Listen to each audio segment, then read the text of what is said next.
pilares para nosotros necesarios en este 2025. Los pilares para la confluencia, en definitiva, de un país que sin mercado interno no existe, un país que sin industria nacional no existe, un país que sin producción y trabajo, en definitiva, no existe, y sin el aval de la ciencia y la tecnología y también el conocimiento de nuestros grandes científicos, tampoco existe. Por consiguiente, en este 2025, más que nunca, vamos a ir por la producción, trabajo, ciencia y tecnología. Bienvenidos a este nuevo momento que se titula Trabajo, Producción, Ciencia y Tecnología en El Sonido del Cristal.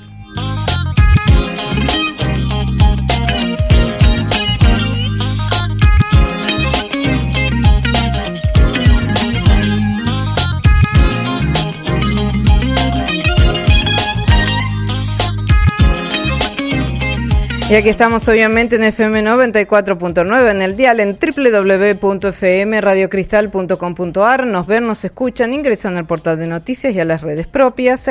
FM Radio Cristal en TikTok, Instagram FM Radio Cristal 94.9, XFM-Radio Cristal y Facebook FM Radio Cristal. Si no, en nuestro canal de YouTube Radio Cristal 94.9 y si no, también en nuestro canal de TV propio, Cristal TV, celulares Android, Cristal Online TV, celulares iPhone. Feliz Reyes para todos. No sé si habrá entrado Melchor, Gaspar, el negro Baltasar, o no sé qué habrá pasado con el agua, con el pastito, con los zapatos, pero aquí estamos, y si te digo estamos con el presidente de Fundación Excelencia, una excelencia en energía, una excelencia en educación, Ricardo Nin. Hola Richard, ¿cómo estás? Buenas tardes. ¿Cómo estás? Buenas tardes, Alejandra. La verdad que bien, un día muy simbólico para los chicos y también para los grandes, porque siempre inspira esta fecha a soñar. Pero recién estabas hablando de cómo recibieron a los Reyes y ayer estaba caminando un poco por Lanús y veía como un papá joven hacía peripecias para sacar pasto de una vereda y ponerlo en una cajita y se lo daba a su nena, ¿no? El soñar, el saber que hay fechas que inspiran esperanza, hay fechas que generan deseos, hay fechas que nos recuerdan cosas del pasado, de nuestra propia vida, que nos inspiran para el presente, porque yo creo que todo está interrelacionado. Así que bueno, estamos haciendo un cierre de todo lo que es el acontecimiento de la Grey cristiana católica, y el simbolismo es muy importante también de los Reyes, porque los Reyes están en el pesebre. Siempre veíamos que estaban llegando con sus presentes al lugar, al establo donde estaba Cristo, con José y con María. Y hay algo que también debemos recordar y decirlo, ya que estamos cerrando esta etapa de las fiestas cristianas, como bien dijimos hoy, que el simbolismo del cristianismo, de la Grey católica, en la Navidad no era el árbol de Navidad. El árbol de Navidad era algo que venía del paganismo. Lo que verdaderamente simbolizaba la conmemoración, y podemos decir también el festejo, la alegría de la llegada de Cristo, del nacimiento de Cristo, siempre era el pesebre. ¿Ustedes sabían eso? El pesebre viviente. El pesebre viviente.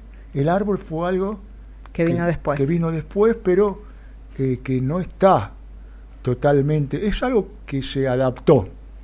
Pero la esencia era esa de la que estamos conversando en este momento. Así que bueno, feliz Día de Reyes para ustedes. Gracias. Que la esperanza nos acompaña aún en momentos difíciles. Ale, vos sabés que hay que estar. Sí. Y ahora vamos a presentarlo a él, abogado laboralista, experto en derecho colectivo y asesor de distintas organizaciones gremiales. Es uno de los fundadores de la Central de Trabajadores Argentinos, dirigente de la Asociación de Trabajadores del Estado, fue secretario gremial del Consejo Directivo Nacional, también en lo que tiene que ver con vías navegables, que dependía de la Subsecretaría de Puertos y Vías Navegables. Estamos con Aníbal Díaz. Hola Aníbal, ¿cómo estás? Hola Ale, Ricardo, un placer como siempre. Sobre todo después de la explicación de Ricardo de qué significa el día de hoy. Sí. cómo se cierra todo este evento con el nacimiento de Cristo. Esta reivindicación del pesebre me parece a mí que tiene que ver con una concepción clasista. Para nosotros el Cristo que nace es el Cristo de la rebeldía, es el Cristo que pelea por la justicia, es el Cristo que pelea por fundamentalmente por los que menos tienen. Los derechos, sí. Y creo que esto es lo más importante. Por eso es un placer este día compartir también con ustedes un ratito para seguir pensando en las cosas que debemos recuperar. Porque cuando decía Sale que cuáles son las cosas con las que un país no existe, que no haya ciencia, tecnología, que no haya desarrollo, que no haya producción, que no haya soberanía, nosotros tenemos que decir que ese país sí existió.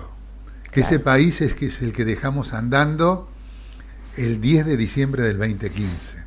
País que nos llenaba de orgullo y donde los reyes fueron mucho más generosos en los hogares pobres porque algo dejaban. Hoy creo que muchos han dejado zapatitos con pastito y no ha habido ninguna retribución de parte de los Reyes Magos, lamentablemente. Aníbal, en relación a todo esto y también Ricardo, cuando yo decía no existe un país sin los pilares fundamentales de este programa, trabajo, producción, ciencia y tecnología, cuestiones que hacen nacimientos tan importantes como el mercado interno, la industria nacional y la soberanía nacional, preguntar, primero inicio contigo y luego paso a Ricardo, si no un país no existe, les decía, y claramente Aníbal me dijo, pero ese país existió, como para también tomarlo como marco de referencia, y no pasó tanto tiempo al respecto. ¿Puede vivir un país sin paritarias? Es un modelo que están tratando de cristalizar legalmente, porque el decreto 70/23, que ha sido objetado, ha sido vetado por distintas instancias de la justicia, en ese decreto hay una parte que tiene que ver con todo el capítulo laboral, donde, entre otras cosas, apuntan a condicionar la discusión de las paritarias. Las paritarias son un instrumento que en el año 1953, desde esa época, la ley 14250, donde se establece un mecanismo para la discusión de todos los problemas que hacen al mundo del trabajo, en un marco paritario, en un marco entre pares, donde la representación del empresario, de las cámaras de empresarios y del sindicato que representa a todo ese colectivo, el sindicato con personería gremial, lo que definía era un escenario donde lo único que valía era lo que se acordaban entre esas partes, y el rol del Estado, el rol del Ministerio de Trabajo, hoy devenido en Secretaría de Trabajo, era de controlar que hubiera igualdad, que hubiera paridad y que no se fuera en contra de ninguna norma y que no se desprotegieran los derechos de ninguna de las dos partes, del empresario y del trabajador. En esa ley, en la 14250, en ese proyecto del 70/23, ahí se modifican algunas partes, no solo en la denominación que pasa de ministerio a secretaría, lo cual dejerarquiza la representación que el Estado tiene en un tema clave como es el tema del trabajo, el empleo y la seguridad social. Y por otro lado, y acá sí mete la cuña en profundidad con el tema de la ultraactividad. La 14250 en el artículo quinto, sexto, fijaba que lo que se habían convenido entre las partes no solo era una ley, ¿sí?, que obligaba a las partes, sino que ese acuerdo paritario solo podía ser modificado por otro acuerdo paritario. Vencido el plazo de un acuerdo paritario, si no había una nueva cláusula acordada entre las dos partes, seguía manteniéndose el convenio original. y lo que hace el gobierno de ultraderecha que tenemos, ahí cambian el sentido de que algunas partes, las partes que son normativas, todo lo que tiene la formalidad del empleo, eso puede tener ultraactividad. Ahora, las cláusulas obligacionales, ahí una vez que se venció el plazo, pierden vigencia según el 70/23. ¿Qué quiere decir esto? Que te dejan desnudo, y porque cuando no tenés un acuerdo, te rige la ley de contrato de trabajo. Claro. O sea, porque las paritarias lo que hacen es mejorar todas las condiciones que la ley original, la ley de contrato de trabajo, establece en cualquier régimen laboral. Entonces, me parece a mí que puede haber un país, ¿sí? Un país que no tenga paritarias. Ahora, eso no es de ninguna manera beneficioso para ninguna de las partes, ni para el empleador, mucho menos para los trabajadores. ¿Y cuáles son las consecuencias de sin paritarias? Que uno no tiene la posibilidad de poder acompañar todos los procesos que tiene una relación laboral, con intereses contrapuestos, porque lo que caracteriza la relación laboral es que hay dos partes con intereses contrapuestos, lo que se armonizan en el marco de un organismo del Estado que controle y regule en aras de un objetivo superior, que es la comunidad organizada. Entonces, a mí me parece que cuando se intenta avanzar en este sentido, no es la primera vez, ya Patricia Bullrich fue mucho más a fondo de lo que está haciendo Milei. Patricia Bullrich, cuando estuvo en el Ministerio de Trabajo, no solo se caracterizó por esa pavoneada que se mandó con Hugo Moyano, haciéndose la guapa y diciendo que él no le tenía miedo, una cosa así. Acá lo que se intenta es desproteger a la parte más débil de esta relación. Bien. Y creo que en ese escenario es muy difícil que prosperen acuerdos que tengan como objetivo el interés común de las partes, que es el interés común de la comunidad. Bien, clarísimo. Y evidentemente acá no solo se están desdibujando las paritarias, sino que se está imponiendo una ley donde el que resuelve qué es lo que se puede acordar, más allá de lo que hayan resuelto las partes, es el ministro de Economía, el ministro Caputo, que él dice que en esas mesas, donde debería primar la libertad de acción de las partes, el Estado la restringe diciendo, acá no se puede poner ningún acuerdo que supere el 1%. ¿Pero no son topo del Estado? Es lo que decíamos en el programa anterior. Estos tipos reivindican que son los topos que vienen a destruir el Estado. Justamente el instrumento que la gente les dio con el voto para que lo administren, para que lo jerarquicen, para que lo pongan en sintonía con lo que realmente necesita nuestro país. Yo decía que es como si un cura apareciera en una iglesia y le diga a toda la gente que está ahí que él viene a destruir la iglesia, lo sacan a patadas en el culo. O el presidente de un club que venga y diga, señores, le diga a los socios, yo vengo a destruir el club. Es decir, entonces, ¿para qué? ¿Por qué nosotros tenemos que tolerar esta arrogancia, esta crueldad, sin que tengamos a la vista herramientas que nos permitan modificar y frenar esto? Aníbal, ahora bajándolo a tierra y ya paso directamente a Ricardo. ¿Para qué el ministro de Economía, Luis Toto Caputo, y el presidente de la Nación quieren un sin paritarias? Bajáselo a tierra a los oyentes. Porque ellos quieren imponer en esta cuestión, esta ficción que han creado del déficit cero, ellos dicen que cualquier aumento que vaya por fuera del 1%, que es esa inflación imaginativa que ellos tienen, esa imaginación, esa realidad virtual en la que ellos viven, ellos dicen que todo porcentaje de aumento que excede ese 1% va a ir a parar a la inflación, lo cual es absolutamente falso. Absolutamente falso. Bien. Ricardo. Bueno, primero, muy buena lo que nos ha expuesto Aníbal recién, muy buena la explicación. Y clara. Y el porqué de todo esto, quizás más allá de los índices de inflación y de todo lo que ellos nos están diciendo, apunta también a algo que es la base de un país, que es su mercado interno, que son sus empresas, que son las negociaciones en ida y vuelta entre empresarios y trabajadores.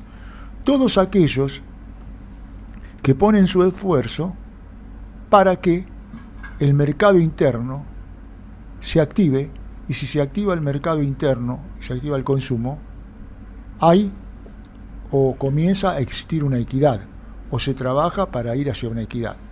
Ahora, ¿qué se pretende con todo esto?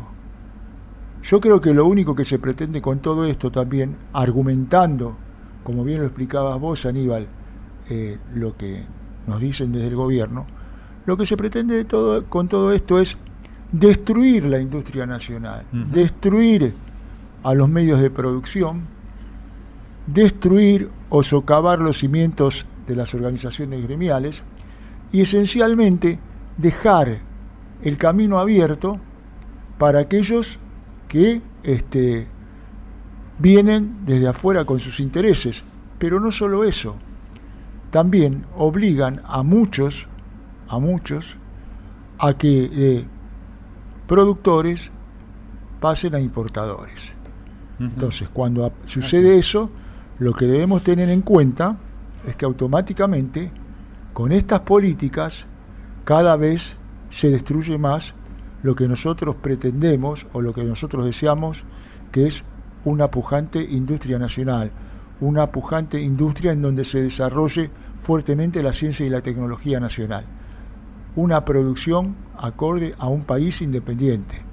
Todo esto, y si destruimos los organismos de control, que son los que cuidan y protegen todo lo que estamos explicando aquí, no hacemos más que ir en contra o demostrar que nosotros estamos en una, yo no sé si el término es irrealidad, pero cualquier país de la Tierra, sea de la tendencia que sea, ustedes van a ver que tienen sus organismos de control, ustedes van a ver que defienden primero su industria y sus intereses, y cuando hay algo que precisan, que sus industriales o aquellos que trabajan en el campo, los productores, le dicen, no podemos, no necesitamos de alguna manera algo que venga del exterior, entonces recién ahí, haciendo los controles que corresponden, le dan la posibilidad a que aparezcan productos desde otros lados. Todo lo contrario que se está haciendo acá, y que no conozco mucho, no puedo asegurarlo totalmente, pero me atrevo a decir que me busquen un modelo como este en el mundo, a ver dónde ha dado resultado y dónde está funcionando. Yo no lo conozco. He leído, he buscado, he investigado, pero todavía no lo he encontrado. ¿Es así? Pregunto. Sí. Aníbal, en relación a esta pregunta también y a lo que venía diciendo Ricardo, ¿el rol del sindicalismo en esta situación cuál es? El rol del sindicalismo es el de siempre, de defender los intereses del sector que representa en este hecho común, común digo porque el arte del trabajo tiene que ser entendido como eso, como un hecho en común que tiene dos partes que tienen intereses contrapuestos, pero que se subordinan al interés general. Ricardo explicaba claramente lo que Perón nos enseñó, lo que es el círculo virtuoso de la economía. Me acuerdo cuando Axel Kicillof era ministro de Economía, en una reunión él les decía a los empresarios que sería un absurdo que el empresario no velara también para que el trabajador tenga un poder adquisitivo que le permita ser parte en todo lo que es la generación del principal elemento que tiene la economía, que es la demanda. Porque si hay demanda, el que ofrece un bien o un servicio tiene que generar las condiciones para que haya más trabajadores para satisfacer la mayor demanda. Y al haber más trabajadores involucrados en el mercado de trabajo, esto hace que haya más producción, más salario, por lo tanto, la rueda, al tener un trabajador, mejor salario para aumentar la demanda, es lo que pone en marcha el círculo virtuoso de la economía. A mí me parece que lo que se ha intentado desde siempre en este tipo de gobiernos es desproteger fundamentalmente a la parte más débil. El único problema con este modelo de Milei y de la ultraderecha es que también están desprotegiendo a la pequeña, a la mediana y a las grandes empresas. Así es, muy bien. Hay una propaganda de Silfa, la Cámara de Industrias de Laboratorios Farmacéuticos de la Argentina, que era prácticamente un eslogan de todas las consignas de la ultraderecha de Milei. Un país sin Estado, decían, esto significa que haya más libertad. Ese mensaje lo hicieron desaparecer. Mucho más ahora que Sturzenegger ha hablado de la libertad. Van a abrir indiscriminadamente la posibilidad de adquirir medicamentos en la India, donde viene ya con una historia y mucho más, al desaparecer los organismos de control de la calidad de cada uno de los medicamentos, como es el ANMAT, que por algo se hace.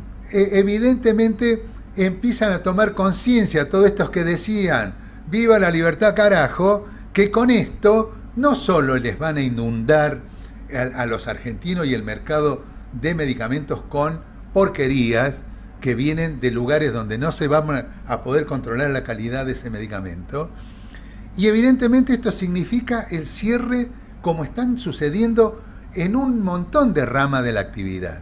Cerró una fábrica con más de 1.000 operarios que fabricaba calzado. Lo primero que demanda el mercado interno son calzados, más allá de los alimentos, de los remedios, y creo que esto marca a las claras que vamos muy mal, que toda esta ficción de la Argentina que empieza a despegar, ¿no? Milei ha acuñado una frase que dice que el 2025 va a ser el año de la reorganización de la Argentina.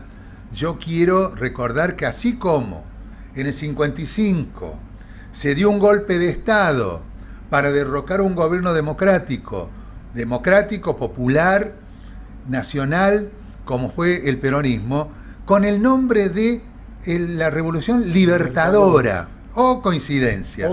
Y ahora vienen con este nuevo eslogan de la reorganización de la Argentina, igual que fue el proceso de reorganización nacional de la última dictadura militar. Así es. La dictadura eclesiástico, cívico, militar, empresarial, que nos dejó 30.000 compañeros desaparecidos, que nos arruinó la economía de un país y fundamentalmente nos metió en gravísimos problemas por la irresponsabilidad de quienes debían conducir nuestro país. Creo que este es el momento en que estamos, este es el momento que hay que resolver cómo se sale, y creo que para quienes creemos que la etapa de reestructuración del espacio para darle una respuesta a esta crueldad que estamos viviendo se sustenta en la unidad, se sustenta en la organización, se sustenta en dejar de lado los devaneos que pueda haber de cualquier lugar y ponerse en la cabeza que la Argentina que nos merecemos no es esta locura en que nos ha metido Milei y toda la banda de ladrones que son operarios del brazo armado del Fondo Monetario, que son los fondos buitres. Bien.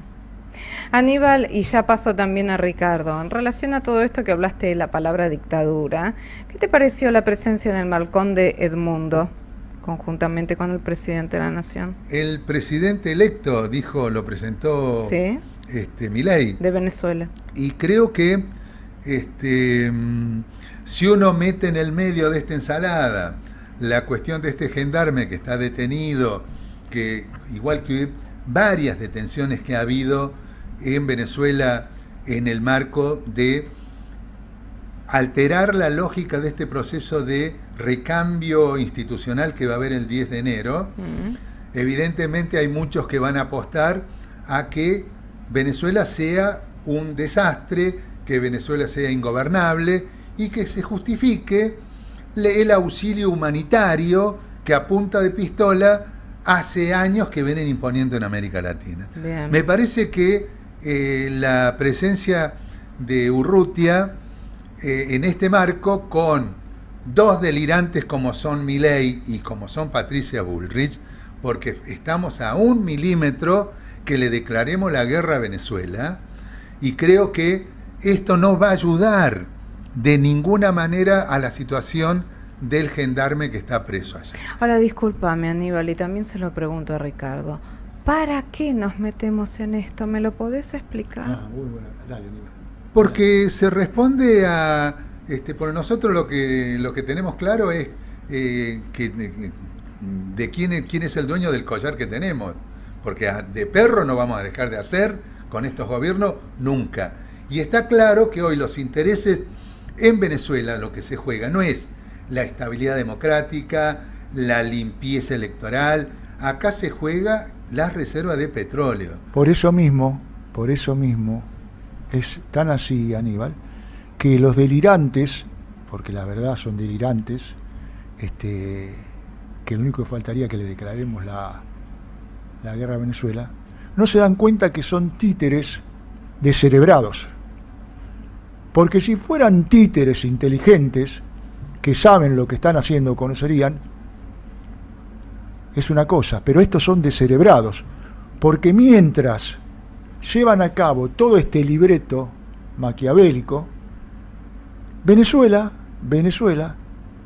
es un país estratégico en este momento para Estados Unidos, y las negociaciones que está llevando Venezuela con Estados Unidos, de las cuales aquí nadie habla, son de avanzada, por el petróleo, porque lo necesitan y porque están pensando en los futuros conflictos que están cercanos. Ahora, yo pregunto también en base a lo que ustedes estaban explicando recién, y me atrevo a decir que vamos a tener para después que asuma el nuevo gobierno en Venezuela, vamos a tener a alguien, a un sacerdote amigo que está allá en este momento y va a ir a la asunción de Maduro. Y ahí vamos a preguntarle cuál es la realidad de Venezuela. Porque la que se pretende que haya miseria, que haya hambre, que haya desabastecimiento, no es totalmente la realidad de lo que se está viviendo en Venezuela. Tampoco nadie lo dice eso. Entonces nos pintan a nosotros realidades que no son realidades. Porque el proceso de la desinformación es contundente, es continuo. Y yo creo que preguntarle a personas que en estos días van a caminar por Venezuela, personas que están muy comprometidas con lo social, va a ser muy, muy interesante. Otra cosa de la que aquí nadie está hablando nada, porque habla que nuestros hermanos venezolanos, sí, han vuelto muchos venezolanos a su país. ¿Ustedes lo sabían esto? Hay una campaña para repatriar a muchos compañeros en Venezuela que estaban en distintos lugares. Sí. Bueno, y está aparentemente, por lo que se lee en algunos portales, porque no lo podemos ver en todos lados, esto no sale, está teniendo un resultado bastante interesante. O sea, que nosotros vivimos en un constante proceso de desinformación aquí. Y eso no hace más que cansar a la gente. La gente ya no cree más nada. Algunos ni se preocupan por escuchar, por analizar, porque todos dicen lo mismo y no dicen nada. Yo creo que lo que hay que hacer es darse un tiempito todos los días y ver y observar qué es lo que está pasando en el mundo, qué es lo que está pasando en el continente latinoamericano, qué es lo que está pasando en Brasil, lo que ha pasado en Chile, y lo que está pasando aquí, muy cerca nuestro. Yo creo que bueno, en relación a esto, Uruguay no se metió con Edmundo Urrutia. Tomó la decisión de no hacer nada, que fue lo que decidió la mayoría, vamos a ser sinceros al respecto, pero iba a ir a Uruguay y se dijo no ha sido el presidente electo, todavía no está en esa situación, por consiguiente no hubo recepción. Bueno, son cosas que nos van a ir marcando, quizás no la vemos todavía, pero de aquí a un corto tiempo vamos a tener la posibilidad nosotros de hacer algún comentario que en este momento hay un eje que busca todo lo que venía explicando Aníbal, lo que estábamos hablando nosotros aquí, y no sé si verdaderamente ese eje va a reunir los resultados que está esperando. Más. Creo que acá hay un eje estratégico en donde tendría que estar la Argentina, por muchos factores y geopolíticamente, que es el eje Colombia, Brasil, Venezuela, y lamentablemente nosotros estamos en la otra punta. Y creo que en esta oportunidad es mucho peor que el proceso que llevó adelante Macri, me parece. No sé, ¿cómo lo ves? Se ha acelerado, ¿no? Yo creo que de lo primero que uno tiene que tener plena conciencia es que la capacidad de demonizar que tiene hoy el aparato en manos del poder, no lo sufrimos nosotros acá únicamente con, como lo hemos venido padeciendo desde el exilio de Perón en adelante, respecto del peronismo, respecto de los líderes nacionales. Hoy nosotros tenemos un ejemplo en carne viva que es el Cristina Fernández de Kirchner. Y con todo el proceso en la hermana Venezuela ha sido también demonizado. Creo que han habido algunas cuestiones que no las conocemos en profundidad. Hay muchos datos arriba de la mesa que dicen que no se mostraron las actas y esto justifica, queda embadurnado todo el proceso de toda la representación institucional de la República Bolivariana de Venezuela con el tema que si se mostraron o no se mostraron las actas.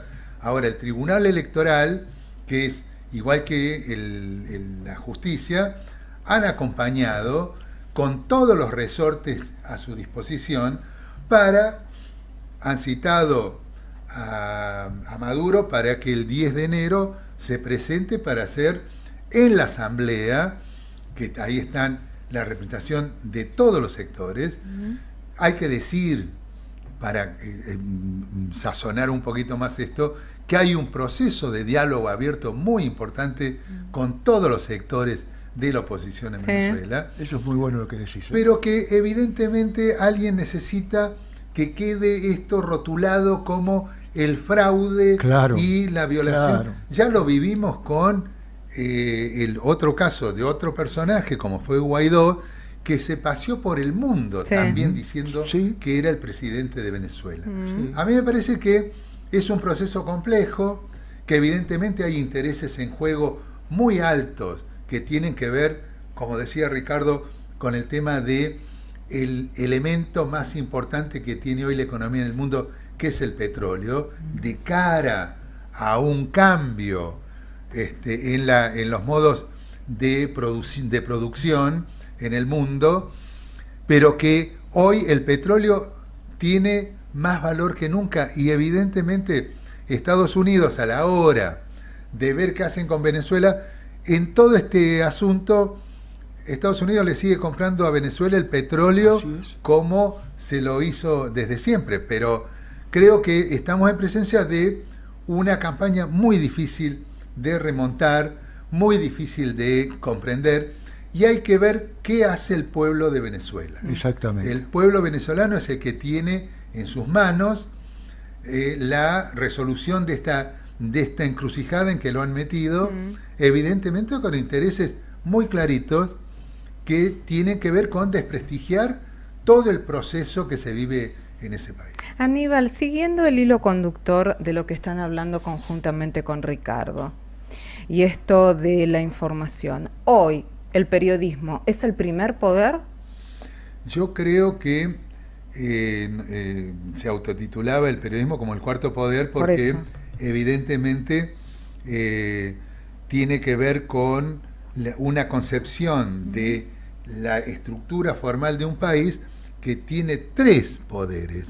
Cuando el periodismo se pone por arriba como cuarto poder es porque está pretendiendo tener una representación que no debería tener.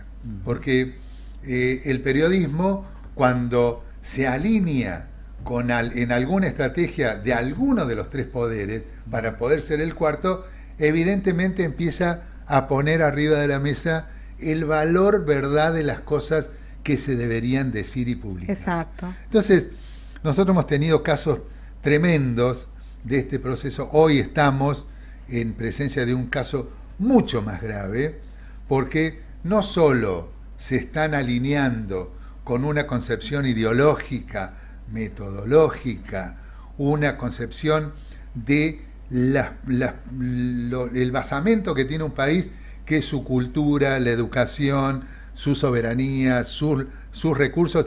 Hoy pareciera que estamos en un momento donde hay un periodismo que empieza a rebobinar, pero hay otro que está dispuesto a jugarse la vida, a abrazarse a este proyecto que evidentemente va a terminar muy mal, porque creo que nadie podía imaginar que Videla, que era el dueño de la vida y las propiedades y de los recursos de la gente, podía terminar muerto, cagando en una cárcel de por vida. Entonces, hay muchas situaciones de estas que evidentemente hoy no se miden correctamente. El problema es que en algún momento esto tiene un límite. No hay ninguna cosa que no tenga es verdad, un límite. Es la vida misma. Es así.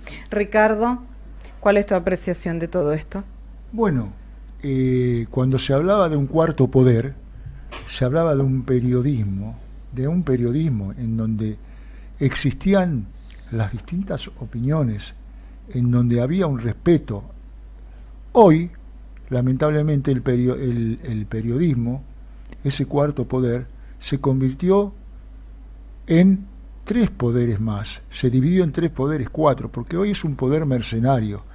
Hay muy pocos que conservan este estilo de los grandes periodistas, de aquellos que nos marcaron, cada uno con su idea, nos marcaron una historia que podía ser, nos gustara o no, Mariano Grondona, podía ser Neustadt. Ese era un periodismo. Y después vino el periodismo mercenario, que muchos ahora quieren el periodismo mercenario, donde un hombre que vino de la izquierda, que hablaba de la libertad, de los derechos y todo lo demás, después fue un ensobrado y se convirtió en un mercenario, y así terminó como Jorge Lanata. Lo quieren reivindicar ahora. Yo lamentablemente no lo puedo reivindicar. Para mí fue un mercenario, para mí fue lo más diabólico que hubo, para mí fue un hombre que por dinero ensuciaba a cualquiera, ¿ok? Por dinero hizo lo más maquiavélico. Entonces, cuando aparecen figuras como esas en el periodismo y suplen a los que yo te nombré antes, nos están marcando que ese cuarto poder no tiene autoridad hoy, no tiene una personalidad, no tiene una fuerza. Y yo creo, sí, en lo que decías recién vos, que hay muchos de estos señores que se sienten muy seguros de que hoy viven para ensuciar, viven para destruir las figuras de otros, viven para... El término sí es ensuciar, es trabajar de esa manera, ensuciando al otro, desprestigiando al otro. Va a llegar un momento que se van a ver frente al espejo, porque a su alrededor no va a haber nadie. Y bueno, y ahí se hará justicia, pero yo cuando hablo de se hará justicia no estoy hablando de la violencia, no, lo peor que hay para uno es cuando te ignoran todos. Jauretche identificaba claramente la opinión pública de la opinión publicada. Exactamente, muy bueno. Y es ahí donde está el nudo que hay que ayudar a desatar correctamente, porque que la gente se forme una opinión en función de que le digan la verdad de las cosas es una situación.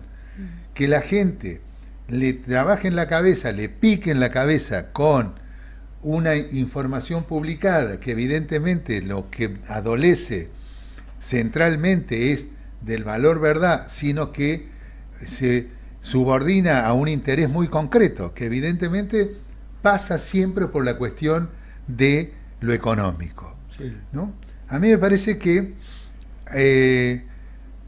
estamos en una etapa donde, como decían unos compañeros en el mes de agosto del año pasado, en una nota muy linda que hablaban de una nota que se titulaba Destrucción Total. Hablaban destrucción total, había que hoy presentarse ante no sé quién, a pedir que sea reconocida la crisis que nos pasa como derrota electoral total, ¿no? Sí. Daño terminal. En relación a eso es muy interesante hoy la nota de Mempo Giardinelli en página 12, dirigida directa al presidente de la Nación. Carta que le manda a Milei. Sí. Entonces yo creo que en esta destrucción total, ¿sí? Ruina total, que evidentemente puede tener que ver con una derrota electoral muy concreta que tuvimos, una derrota política, claramente, sí. Pero lo más importante, decían estos compañeros, es la derrota moral. Y a mí me parece que la derrota electoral o política uno puede procesarla y buscar correcciones, acomodar los melones correctamente. Ahora, de la derrota moral es muy difícil la recuperación. Por eso te decía, Aníbal, por eso yo decía recién, que lo peor que le puede pasar a una persona es cuando directamente se mira al espejo y ve que ha sido un derrotado en la vida. Su proceder lo ha derrotado. Pero quería agregar algo también que está relacionado con este cuarto poder del que vos preguntabas. Sí, Alejandro. Que cuando recién hablaba Aníbal, recordaba, una cosa es periodismo independiente y otra cosa es periodismo partidario. Bueno, ahí también está lo de Jauretche. Bueno, sí. Por supuesto, pero yo creo que esto, y está relacionado con esto, con lo que vos estás expresando también, creo que en algún momento se puede. Esto comenzó cuando se reemplazó al periodismo con una personalidad nacional por el enlatado. Hace muchos años, cuando había un acontecimiento en el mundo que era de interés, había medios de prensa nacionales de los distintos países se lo cubría, que se trasladaba y se nos cubría. La guerra de Vietnam, yo recuerdo se estaba en el lugar de los hechos. Se estaba, por ejemplo, Villarruel o otras personas, iban a distintos lugares, y cuando que no es la vicepresidenta. Cuando es que no es la vicepresidenta. Cuando pasa esto, que comienzan con el enlatado, fíjense que viene a suplir a las grandes agencias nacionales. Acá estaban las internacionales que trabajaban para el mundo, pero desde este lugar. Tenía su personal acá, AMSA y otras empresas de periodismo, ¿no? Y entonces, cuando apareció el enlatado, nos quitaron la posibilidad de tener criterio propio en las noticias. Ahora, en relación a eso, Ricardo, estaba recordando, porque no se habla de esto, ¿qué es de la vida de Telam? ¿Qué es de la vida de Telam? Bueno, Telam fue una empresa desde su creación. Porque tenía corresponsales en todos lados. Claro, pero esencialmente tenía en todos los rincones del país. Exacto, a nivel federal. A nivel federal. Y bueno, eso para este proyecto de país no sirve. No se habla de la desmantelación tanto no de se Telam. habla, pero se desmanteló. Obvio. Se Por eso te lo desmanteló traje. y ahora están tratando de llevar adelante una reorganización en Telam que va a ser totalmente distinto a lo que nosotros conocimos como la Agencia Nacional. Sí, también como cuando ves la TV pública, que realmente Bueno, deja mucho que desear. A ver, en relación a todo esto, a ambos le pregunto, para no irnos solo con un sabor amargo, porque hicimos un análisis creo que general de las noticias más importantes y con una puntualidad en una temática que es sin paritarias. ¿Cómo salimos de esta? Salimos de la misma manera en que hemos salido después de tantas crisis iguales o más jodidas que la que vivimos actualmente. Salimos con la plena convicción de que otro país es posible, que otra sociedad es posible, que otra forma de relacionarnos es posible, que otra forma de defender nuestros recursos, nuestros intereses como nación es posible, que fundamentalmente la empatía por el otro tiene que ser los pilares donde se funde una sociedad solidaria, una sociedad que se haga cargo del desarrollo igualitario de toda la sociedad. Yo creo que se sale fundamentalmente en el marco democrático, porque hay otras salidas también. Se sale cuando la gente vuelva a reivindicar el poder que tiene con su voto, y creo que este proceso lo que va a significar es que la gente asuma con mucha más responsabilidad qué hace cuando toma un voto o aprieta un botón y le da el poder a alguien para que la represente. Nosotros somos plenamente conscientes que hay una crisis extendida en el mundo respecto de la representación. totalmente de acuerdo, Aníbal. La representación, porque el representante, ¿no? Tiene que ver con no presentarse él. El representante presenta a otro, representa a otro, al que lo parió, al que le dio entidad con su voto. Creo que esta experiencia de haber ido con bronca, con decepción, con descreimiento, con todo lo que uno puede sumar y reconocer como válido, cuando fue la gente con bronca a votar, lo que hizo fue pegarse un tiro en el pie cuando le dio legitimidad a una fuerza política que claramente decía lo que está haciendo. Claro. Y la gente creía que cuando fue y votó a este tipo que venía con una motosierra a decir que iba a destruir todo, que iba a destruir el Estado, que iba a destruir los recursos y las herramientas que el Estado tiene para ayudar al que menos tiene, la gente creía que eso era una película donde él iba a ser el espectador de ver cómo se jodía a otro. Cuando empezó a sentir que la motosierra le está cortando los remedios, la posibilidad de acceso a una vivienda, el recorte criminal a todos los beneficios que tienen que ver con la educación, la cultura, el desarrollo, ahí se empieza a tomar conciencia, y que se va a ver, yo no tengo ninguna duda, porque no podemos volver a tropezar con la misma piedra. Este año cuando se vote en muchos lugares, y el 2027 yo no tengo ninguna idea, ninguna duda que la gente va a recuperar la historia en el mejor momento donde la dejó. Que yo digo que la dejó en el país que vivimos, el 10 de diciembre del 2015. La motosierra iba a la casta. Yo creo que fue un acierto, nosotros lo hemos comentado acá, este libro que hacen dos corresponsales de Corriere della Sera, que se llama justamente La Casta, claro. Y en ese libro ellos identifican a todos aquellos sectores que tienen alguna suerte de privilegio. Bien. En todos los frentes, no solo en la política.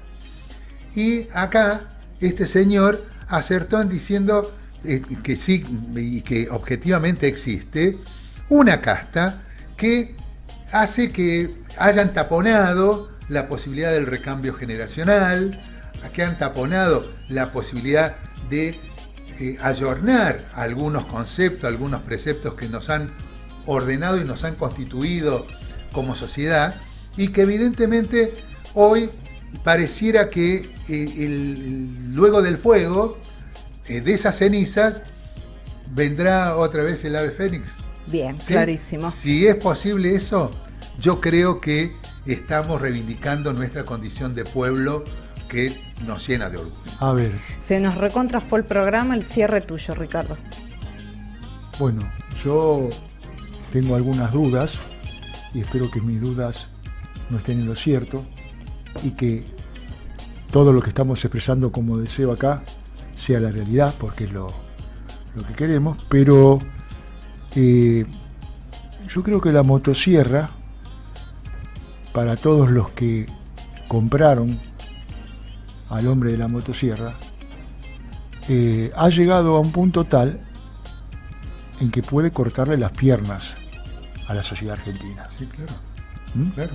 Y no van a poder caminar más. Entonces, quizás se está llegando al límite para que comience el despertar. Ahora, el despertar tiene que estar acompañado por una oposición clara, por mensajes claros, por proyectos claros, por todo aquello que inspira la confianza de la gente y que podamos cambiar esa opinión, como yo en su momento lo escuché y me asusté, que decían, yo voté a todos, bueno, ahora voy a votar a un loco, por ahí un loco me salva. Bueno, yo creo que lo único que nos va a salvar a nosotros es el trabajo mancomunado, ¿no?, de la sociedad. Y cuando hablo de sociedad, yo creo que todas las fuerzas políticas que tengan un contenido nacional, generen proyectos y propuestas para mostrarle a la sociedad. Eso es lo que nos va a permitir a nosotros generar la confianza otra vez en la gente, porque la gente escucha, la gente observa, y la gente lo que no quiere es que se vuelvan a repetir las mismas historias y que no vuelvan los mismos personajes. La gente quiere ver un cambio. Bien.